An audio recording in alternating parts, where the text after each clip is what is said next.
పల్నాడు జిల్లా దాచేపల్లిలో టీడీపీ నాయకులు నాయి బ్రాహ్మణ ఫెడరేషన్ మాజీ చైర్మన్ గుండుపల్లి నాగేశ్వరరావు ప్రథమ వర్ధంతి కార్యక్రమం జరిగింది.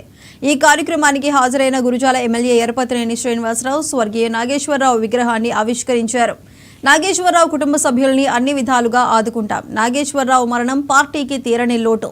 వారి ఆశయాలను కొనసాగిస్తామని ఎరపతినేని అన్నారు. ఈ కార్యక్రమంలో ఎన్డీఏ కూటమి నాయకులు, కార్యకర్తలు పాల్గొన్నారు.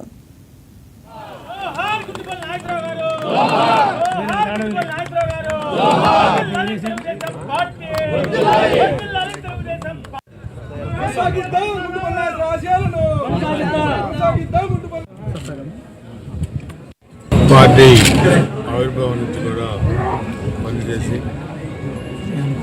అంచెలంచెలుగా రాష్ట్ర స్థాయి నేతగా ఎదిగి బీసీ కమ్యూనిటీ నుంచి పల్నాడు ప్రాంతం నుంచి ఉమ్మడి ఆంధ్రప్రదేశ్ రాష్ట్రంలో 2014 రాష్ట్రం విభజించిన తర్వాత కూడా రాష్ట్ర నాయ బ్రాహ్మణ కార్పొరేషన్ చైర్మన్గా 3 సార్లు ఆ పదవి బాధ్యతలు చేపట్టి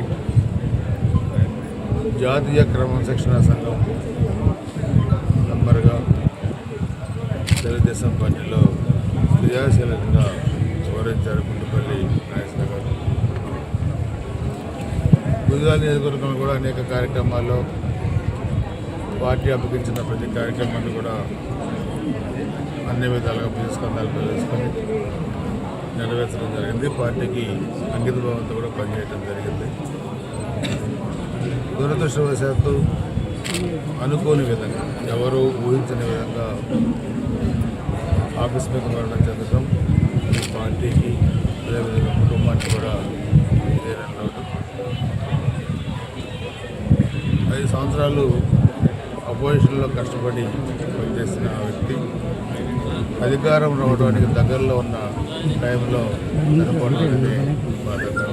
నాగేశ్వర గారి నిబద్ధత అందరికీ తెలుసు కాబట్టి తప్పకుండా ఆయన ఆశయాలను తప్పకుండా కొనసాగించే విధంగా కూడా పార్టీ నిర్ణయం తీసుకుంటుంది. ఆయన ఆత్మశాంతి కలగాలని, అదేవిధంగా కుటుంబ సభ్యులు కూడా పార్టీ అండదండగా ఉంటుంది.